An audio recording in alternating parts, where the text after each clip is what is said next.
feels like a Super Bowl, and it should feel like a Super Bowl. It's the Champions League final. That's right. It's all between Liverpool and Real Madrid this Saturday afternoon to see who can be the champions of Europe.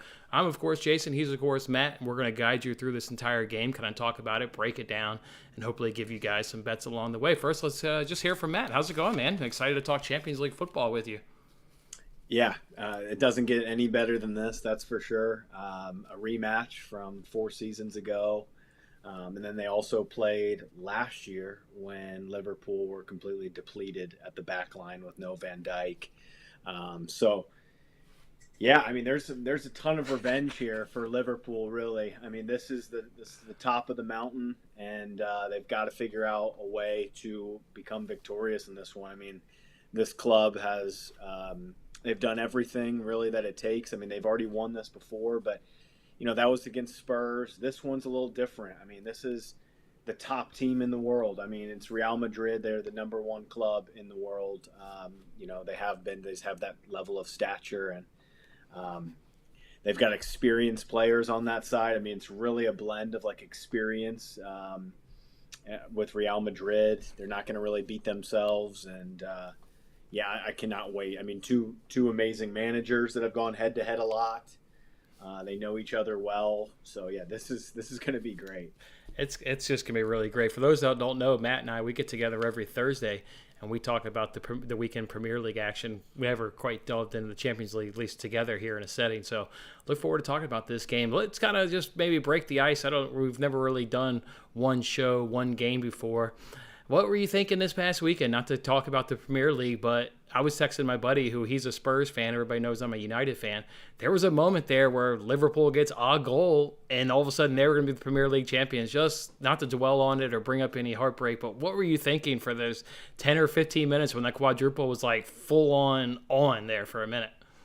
Yeah, it was on. It was really on. It was sad, but you just never count City out. That you just would have hoped that Villa could have held on for about 10 more minutes, because once City get that first one, I mean, it's just the momentum shifts. It was really it was a poor first goal to concede, really. Just Sterling, kind of a basic cross to the back post, and I think it was Matty Cash just not picking up Gundogan, and that one really stung. I mean, even Rodri's strike, I didn't understand why Villa didn't play their best goalkeeper, why they decided to bring in a backup. I thought that Martinez, his reflexes, he's a top 10 probably goalie in the world today, honestly. And I thought that he could have maybe saved that. I didn't think the second goal was amazing from Rodri. And then the third one is Kevin De Bruyne and just being Kevin De Bruyne. I mean, the championship was in our hands for literally 1 second, and then City just decided to turn it up, and that's that. Sorry, man. I'm sorry that didn't go your way. Like I said, being a United fan, texting a buddy, I was definitely pulling for Liverpool there for that last 10 or 15 minutes, as I'm sure a lot of people were. I don't know where. So let's turn our attention now to this Champions League final here on Saturday between Liverpool and Real Madrid. I'm not 100% sure where to kind of take the conversation or how to really kick it off. My one thing that I would kind of like to talk about, and I've got tons of little notes here, I just want to talk about how I think Liverpool's got a big advantage in here is because Real Madrid doesn't have that home side. Look at what they did in the knockout stage up against PSG, Chelsea, and Manchester City. They were at home on each of those return legs, and you saw them kind of use that crowd, use that momentum once they were able to get it in those respective reverse legs and really carry them, through progression into that next stage. They don't have that here. I think Liverpool's a better traveling squad than what Real Madrid will be able to put up. Some of that was their tactics. Obviously, their tactics against PSG was, if we leave here 1-0 with 0-0, we'll be completely fine. Chelsea, they gave it a little bit more of a go, obviously, there. But I don't know. I'm just worried here that, from a neutral standpoint, I think Liverpool is a better traveling side. What do you think about that one? I couldn't agree with you more. I mean, I think that Liverpool as a road side in general is very, very quality. And I think that Real Madrid, like you mentioned, like they went away from home and they were just trying to escape most of the time with just, keeping the tie, with a chance, really. I mean, you think of Mendy's mess up at the back line in the Chelsea. You think of PSG just getting blown over Well, really in the second half, which is just mistakes that you just don't see from top world class sides. I've got to admit, I mean, Liverpool are the better team here. There's no way that anybody can sit here and tell me that Real Madrid are better head to head than Liverpool. But Real have got this luck box going this whole Champions League campaign that you just can never count him out. And the way that Benzema, I like to call him Cleansema because he is so clinical. If you give him any space in the box, I mean, he's going to slot it home. So they've always got him, and they've got the connection of Vinicius Jr. and Benzema, and it's like a telepathic type of connection on the break. So this match is going to be really, it's dialed into, look, I think that Liverpool are going to create probably 5 to 6 more opportunities, more clear-cut, decent scoring opportunities. But it will be about holding off Vinicius on the break and the Benzema connection. It's very lethal, and it's tough for anyone to cope with, especially Trent. It's most likely going to be Konate and Virgil. So, I mean, long balls being hoofed up there, I'm fine. We're going to deal with that. And I think that Liverpool will probably control 60% or more of the possession here. I think that Liverpool are better. It's going to come down to being clinical. Courtois, if he is saving chances like he did against Man City, there was a couple that were worldies from Courtois. Mm-hmm. I mean, he kind of applies pressure to the forwards of Liverpool because you know that you have to slot it in the corner. You're not going to get anything like down the middle or anywhere even close to the middle on Courtois because, I mean, he's maybe the best, top 3, top 5, no doubt, and he's just so long and lanky. There's no real room for little errors. Basically, you have to slot it in the corner. I liked a lot of what you said. I liked one of the things you said there about ball possession. That's going to get to that a little bit later. That's one of my bets. So, like how you're thinking Liverpool maybe around 60 or maybe even better percent. Who do we think's had the harder trip through the knockout or through Champions League as a whole? Real Madrid. Obviously, they had Inter, Sheriff, and I didn't even write down their third opponent. That was cool. And their group, I don't even know who. Oh, was that Atletico?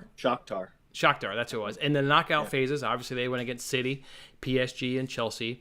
Liverpool in the group stage, they had Milan, Atletico, and Porto. And then them for the knockout stages, they went through Villarreal, Benfica, and Inter as well. If we look at some of those common opponents, I kind of throw Inter out of the way when I was kind of doing my research build to this show.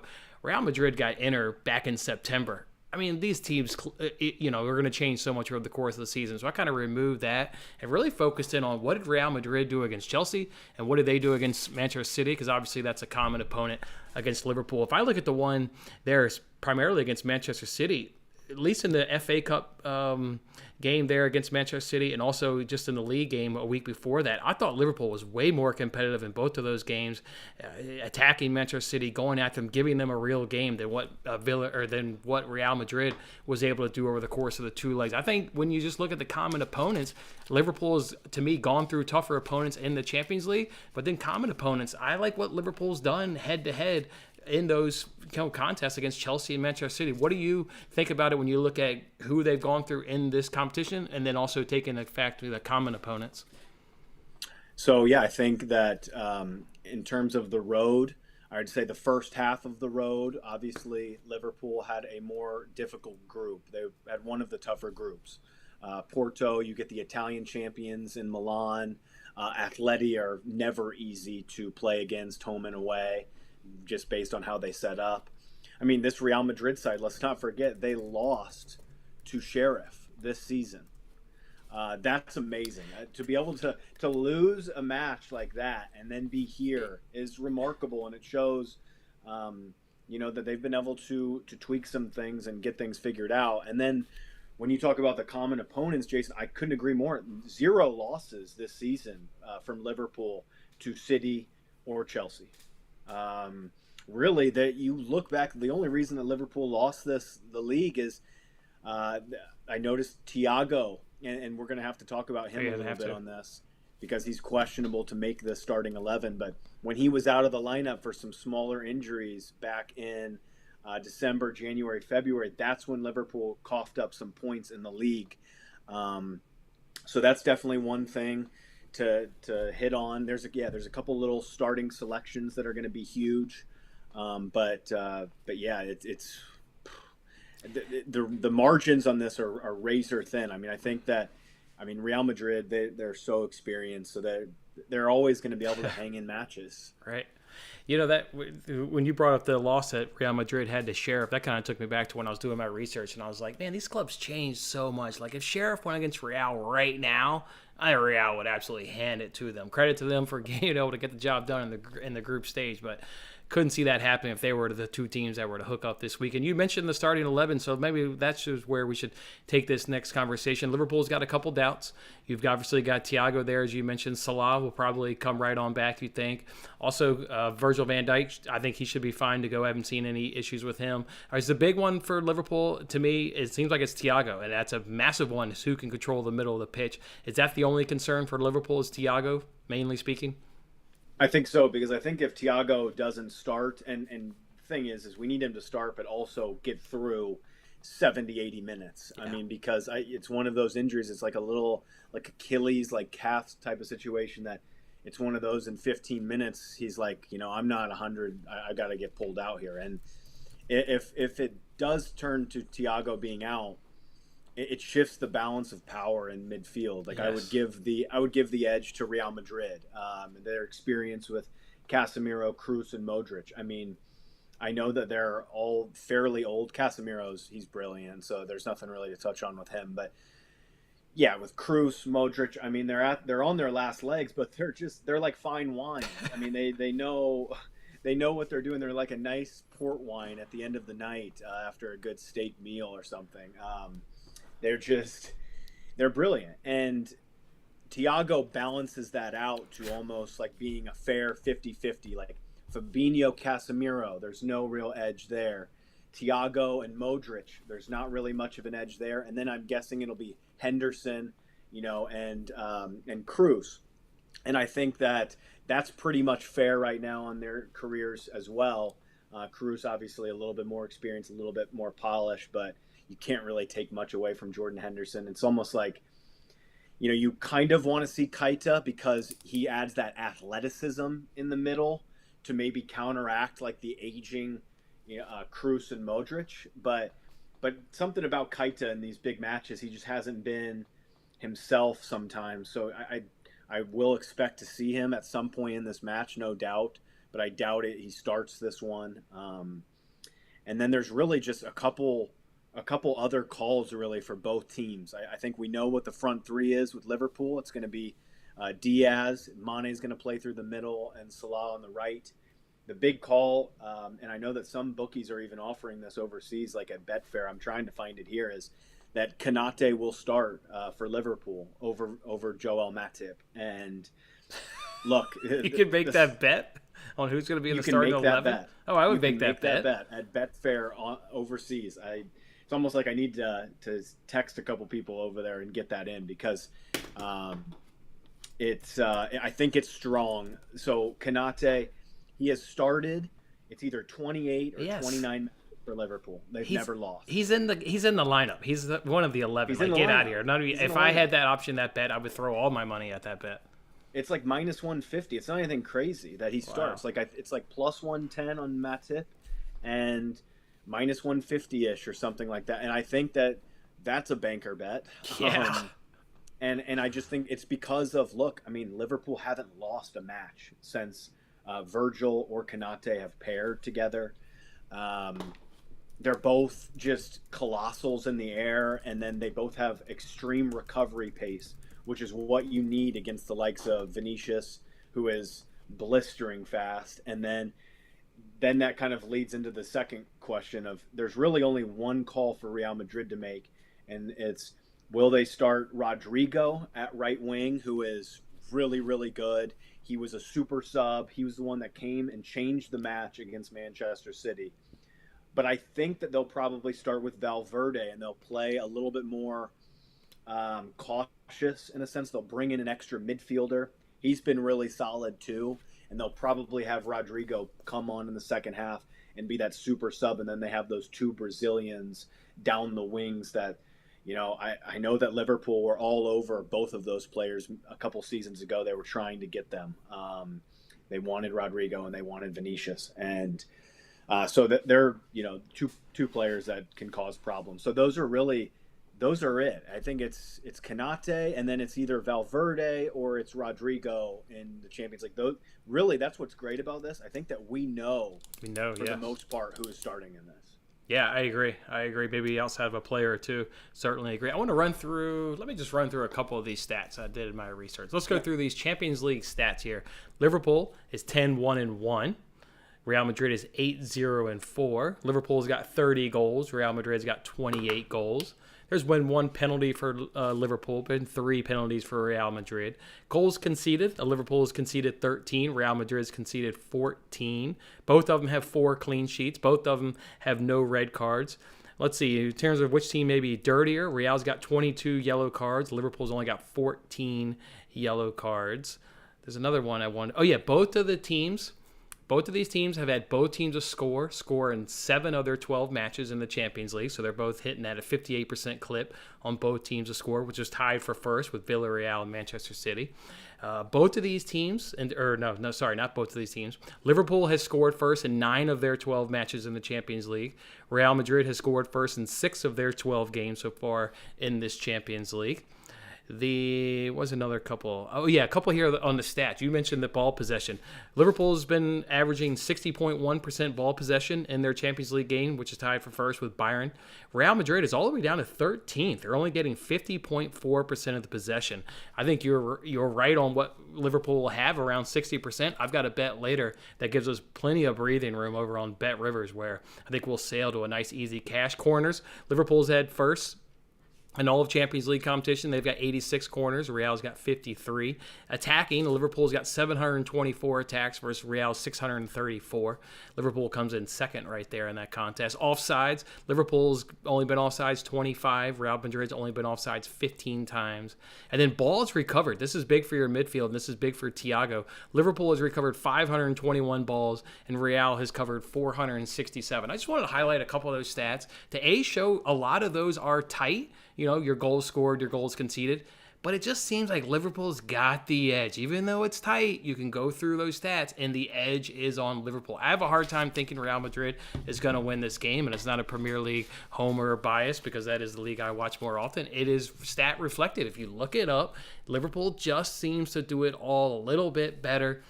I obviously like Liverpool at the end. I'm not going to bet them because I don't make those kind of bets, and I don't make those. The question here, unless you want to expand on any of those stats, my question to you is, are we going to get a traditional final that's going to be a cracker? Or sometimes, more times than not, you get a ho-hum dinger that's under 2.5 goals and boring. What do you think, Matt? You seeing goals? Are we seeing a snooze fest here in this final? Oh my gosh, that's the big question that I really struggle to find an edge on. I mean, look, the last 5 Real Madrid Champions League matches, over 2.5 goals have been seen. Liverpool have scored 2+ in their last 4 Champions League. But then you also kind of revert to type. You were talking about common opponents. Liverpool have played 2 finals this season versus Chelsea, 0-0s on both. And, the magnitude of the match, I think it generally does tend to back unders. I do. Mm-hmm. I think that both of these offenses are nice. I mean, you're really going to need Benzema to be his absolute clinical self, I think, in order to, cash like both teams to score and overs type of thing. Not really interested in that, but I do want to talk about, because I think that this is more fun to dive into, like cards, corners. I think that that's what this kind of market is. You see a lot of that for the Super Bowl. People diving in a lot more player props instead of just finding sides and totals.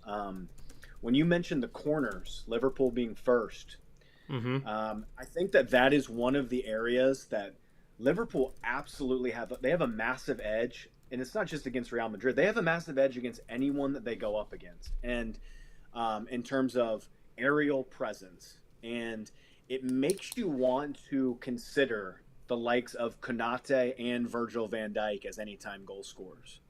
To find something, in a big moment, magnitude where Courtois really doesn't have any sort of chance to stop it, is something from Kanate, and we've seen Kanate scored in the semifinal against Man City in the FA Cup. He scored 3 goals really in the last 4 to 6 weeks.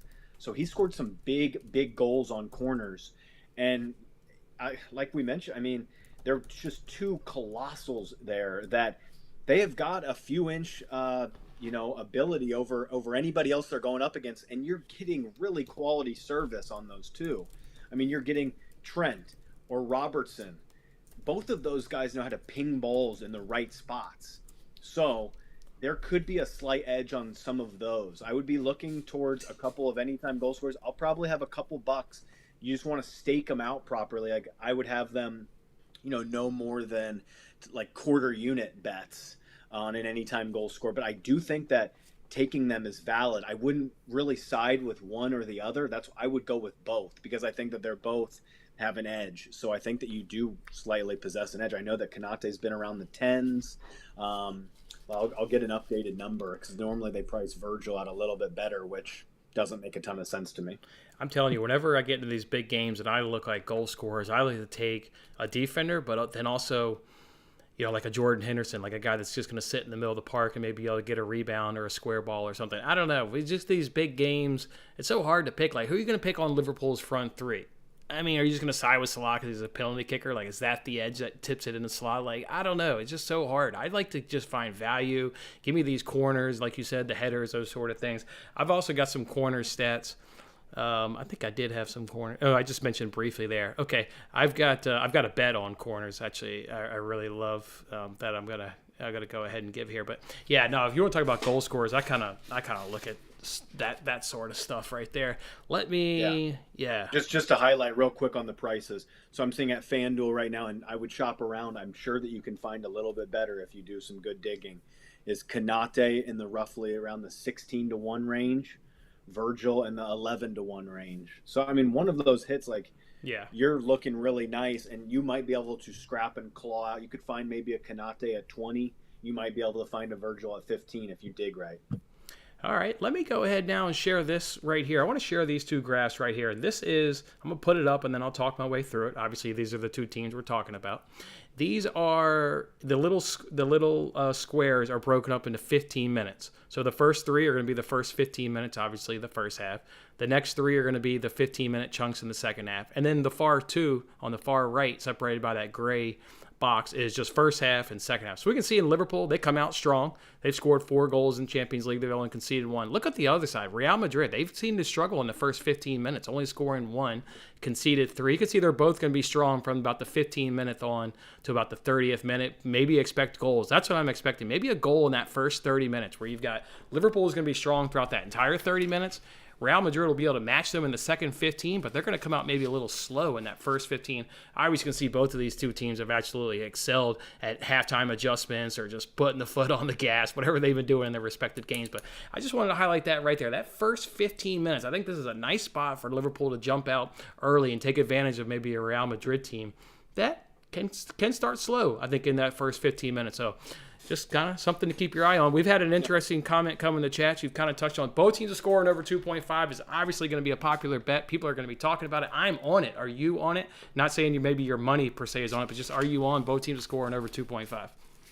I won't be. And it really would be I like your point that you just made. I would personally rather have something in pocket that would be on an early goal. Like what you're saying, like, I would rather have a goal to be scored in the first 25 minutes in my pocket over having both teams to score over 2.5 or an over 2.5, whatever. I think that you're right. I think that this high stakes moment, it tends to players are going to come out of the traps. Everybody's going to be fresh, firing. And I think that we could see something early here. And look, if you don't get something in those first 30 minutes, I think that you're hard pressed to find that this game's going to fly over the total. Then it's just only going to get tighter and tighter the game goes on. So if you're betting an over, I think that you're better at doing it early and trying to get it get a cash in and get out. Because also, if you do get that early goal, and let's say you didn't take that, you just took both teams to score over 2.5 or just an over 2.5, you get that early cash. I don't think that lends itself to technically make like you're like, wow, we're really on pace here, like this is going to cover. Like I don't think that's the way that this right. goes really in these finals, because when this touches 60 and then it touches 70, like the game just tends to drag on out.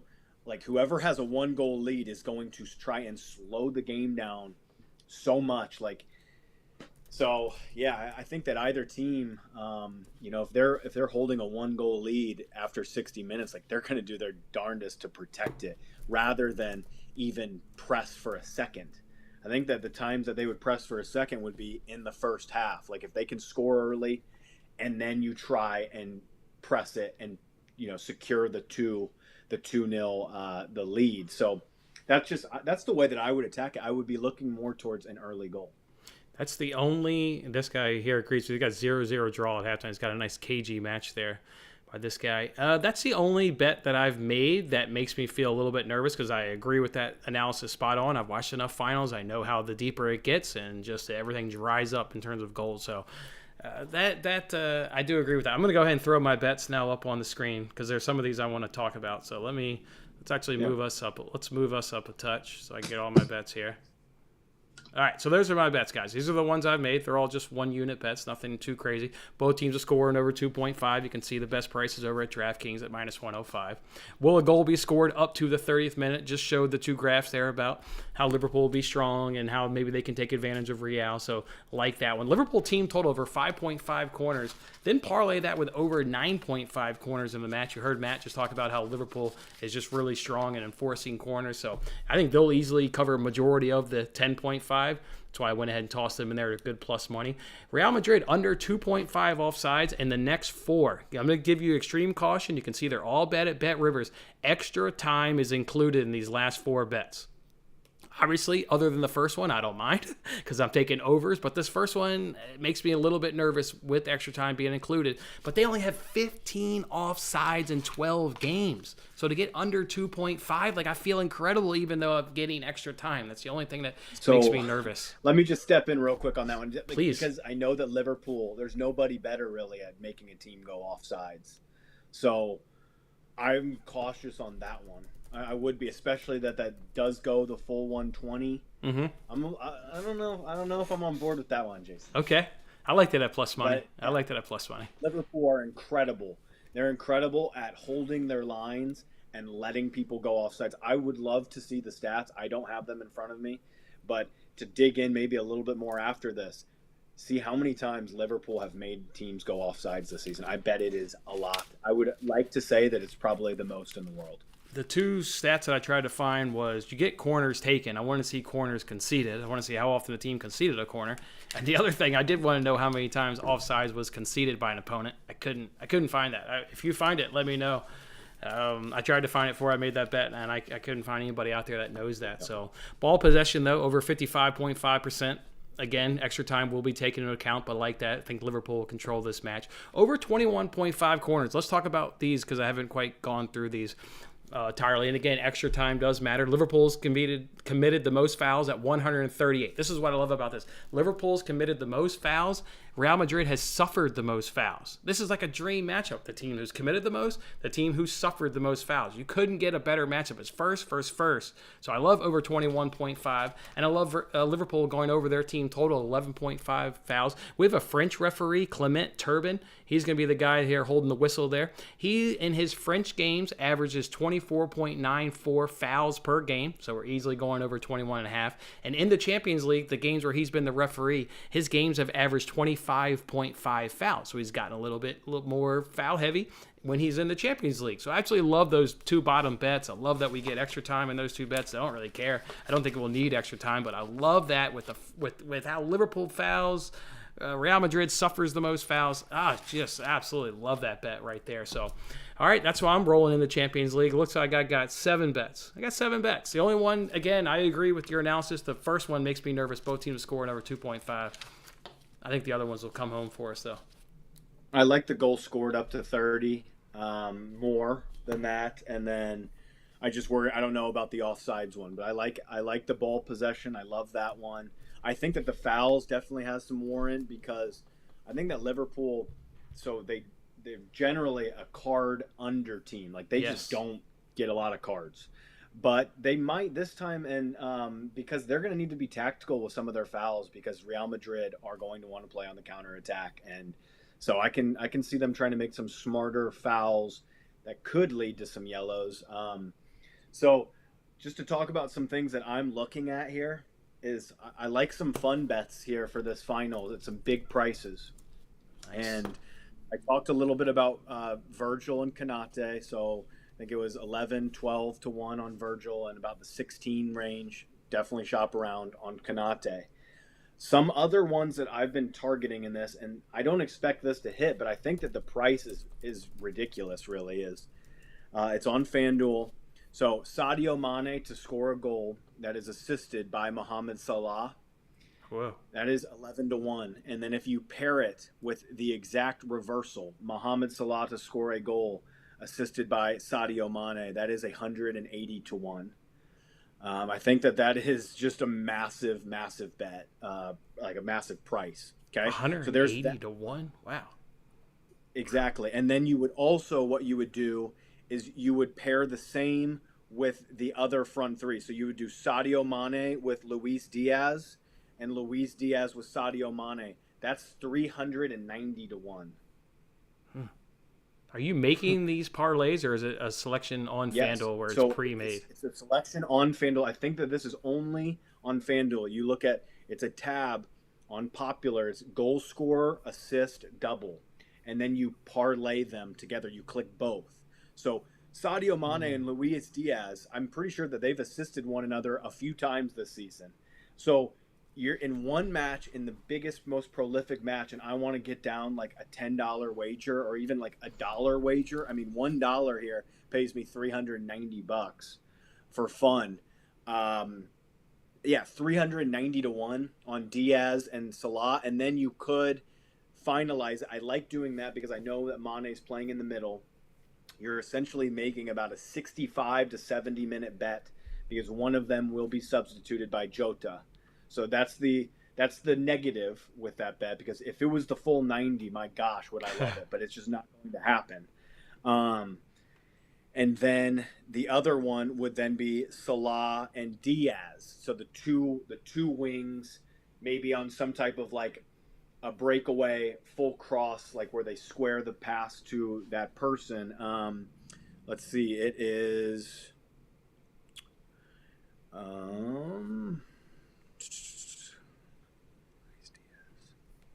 God, it's going to be a big price here.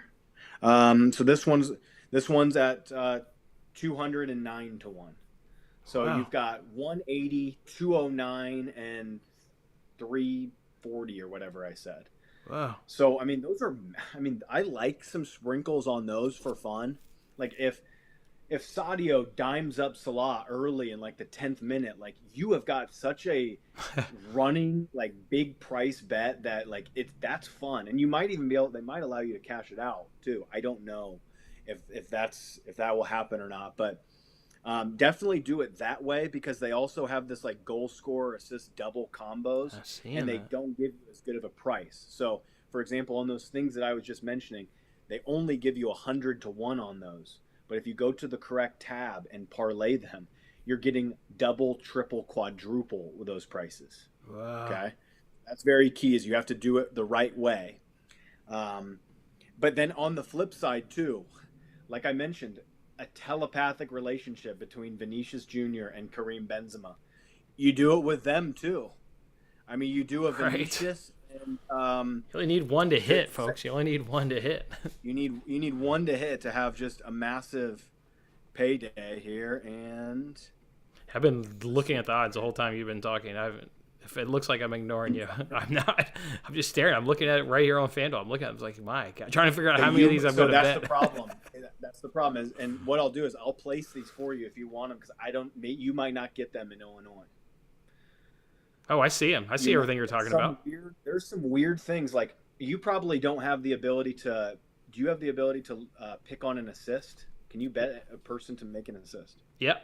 You can, Yeah. but you're not seeing. Oh no, I'm It's seeing right your goal under. score. I'm seeing your It's right goal under scorer anytime assist double. I see it all. Yeah, yeah. Okay, Yeah, I so see that's it. it. So and then you go back to it. So Vinicius and Benzema, 175 to 1. So I've mentioned some huge prices. I really don't think that there's just a ton of value on this match in general. Like, I think that it's a team that's definitely better in Liverpool, but you're going up kind of against a luck box, but with extreme. Um, they have just continuity in Real Madrid. They have the knowledge on how to win these big matches. I mean, you've got guys like Modric, Cruz. I mean, these guys have been there and done that. This is nothing to them. So you definitely worry You about could those say the same guys. about Liverpool. They were in the Champions League 2-3 years ago and won it. So I'd say equal experience. I mean, Real may be a little bit deeper, but I don't think with Real or with Liverpool just been there against Spurs a couple of years ago. I think they can match them on experience. That's the other thing too that I wanted to hint on. Okay, the first time that these two met up, it was against Ronaldo, Bale, and peak of their primes, Modric, Cruz, Casemiro, all of them, Marcelo, all those guys. That was Liverpool's first. That was under Jurgen Klopp. That was their first ever real like hurrah moment. Like that was. It's like when you see a young core together Right. and they make a leap and they get there, but they're still a little bit too inexperienced for the moment. Now, like you mentioned, they've got 2 finals this season under their belt. They've won a Champions League. They've won a Premier League. That balances it back out to where I really don't think like the experience and all of that. I would give it like a 51 to Real, a 49 to Liverpool. Back though 4 years ago, I would have said 65-35, like experience levels. Like Liverpool were more so just happy to be there in that moment in Kiev. This time it is completely different. And then the other thing is too is I had a future at the very beginning of the season on Liverpool at 8.5 to 1. So I've got a nice ticket already there. I'm probably going to do I might do a mini hedge here, but I might just let it ride out too. But I think that if I had to bet this game, though, I mean, I would take Liverpool to lift the cup at -160, or maybe you look at the draw no bet and the -180. I know that the prices aren't fantastic, but I like both of those. I mean, Liverpool had 2 overtimes, 2 penalty kick matches with Chelsea. So I wouldn't even be stressing it nearly as much as I would have been in the past if it does go the full distance here. It's going to be tough to get past Courtois and stuff, but yeah, I mentioned some of those big prices. I like some of those in these big finals. There's some nice chances to make some big money on some of those. I like it down. I wrote them down. I'm just now determining how many of them I'm going to bet. But thank you. I think 4. Thank I think you you bet. I think that there's 4 of them that you take, and you just Live with the outcome. small dollar stuff. But I think that 4 of them, because the problem is with those, Jason, is if you try to pick just 1 or 2 of them, and then one of them ends up hitting at like 175 to 1, you're going to be just like, what the hell? Like, why didn't I just take all of them? Yeah, no, I'm gonna do them all. Yeah, I think I'm gonna do them all too. Yeah, I'm definitely gonna have those on my card. Definitely some Kanate Virgil stuff. Goal to be scored in the first 30 minutes. I like that on DraftKings. I like the possession one. Wait, let me see if actually DraftKings before we bounce. We should throw out a score prediction. I think Liverpool is going to overcome 2018. I'm not even a Liverpool squad player, and I'm still bothered by how Ramos was clearly out to take out Salah that game and take out their best player. And once he was gone, it was all over for Liverpool. I'm curious so DraftKings still doesn't have those stats up. All right, so for a correct score, I'm gonna go 2-0 to Liverpool. Yeah. Give me 2-0. Give me one goal. I was gonna say 3-1, but it more goes in line with more of my bet. But seen a lot of finals, I think 2-0 is probably more of a realistic. I think 2-0 is probably a touch more realistic. Just seen a lot of finals. I know how they kind of go. I know. It's going to be a weird one. I think that this one can go either way. I think it could be high scoring, but it's going to need to have a nice quick start, and I don't know. You can also just never count Real Madrid out too, and that's the one thing with the possession one. Like, if Liverpool are up 1-2-0 with like the last 30 minutes, like Real Madrid are probably going to have a ton of possession late. Mm-hmm. So you have to factor that in when betting that 55%. Yes, maybe first half Liverpool have 60 and they're coasting, but then in the second half it gets chop and changed. Real Madrid have to come out of their hole, and the possession just kind of starts flowing back to 50-50. We just got a question that we're both biased Liverpool fans. Well, you may be. You're actually a Liverpool fan. I could be called a Premier League homer. I don't know. I've seen a lot of Liverpool games. I've seen a handful of Reals. I like what Liverpool's putting on the pitch every week. I'm backing Liverpool. Call me a homer. Call me a fan. He is a fan. He is a homer. I'm absolutely a fan, but I think that I'm one of the – I think I'm an unbiased fan. Yeah. I really do. I think that I'm able to – there's been times – where I've bet against Liverpool this year. I bet against Liverpool about a month ago with You took Watford. Wolves? You took Wolves? I took Watford plus 2.5. Or Watford, that's what it was, not Wolves, Watford. No, I mean, so I feel like I know this team inside and out. But yeah, it's a huge high stakes match. Like, two managers also, I mean, Carlo has gotten the better a few times of Jurgen. Like, he's going to set up with this low block to try to frustrate Liverpool. That's why Thiago is so key in this one too. Like, we need to see Thiago, and that's also another reason why I'll probably wait to bet this until the hour mark. Until like I need to make sure that I'm going to cross all my T's and dot my I's on this one. I need Thiago here. I really, really do to shift that balance of power in the midfield. All right, Alciano, you haven't given anybody a bet, so give people your Twitter information so they can follow you, so they know what your bets are going to be whenever you fire them out. Yeah, I mean, I think, if you just go back a couple minutes from this, there's definitely some that I'm locking in, absolutely. But yeah, it's Matt_J_Lawrence on Twitter. I'll definitely have some of those fun bets posted. I think that there's a few that, I mean, when you're looking at Diaz to assist Mane and Mane to assist Diaz at like 340 to 1, like, I'm sorry, like I have to have a couple bones on that. Yeah, I've been staring at these while you were talking. I love that right there. All right, Matt, Champions League this Saturday. Champions League final. Good luck, man. Come on, Liverpool. Yeah, yeah. Come on, Liverpool. Let's get it for Matt. Let's get him a title. He deserves it. So, hey, to the guys who joined the chat, the guys who just sat back and watched it, appreciate it. Hit that like button. Hope you guys thoroughly enjoyed the final on Saturday, just like we are. Again, appreciate your comments. Enjoy it. Hope you guys cash your bets. Just go bets. We don't want to root for a team. Just go bets here. All right, Matt. Enjoy it, man. All right. Thanks, Jason.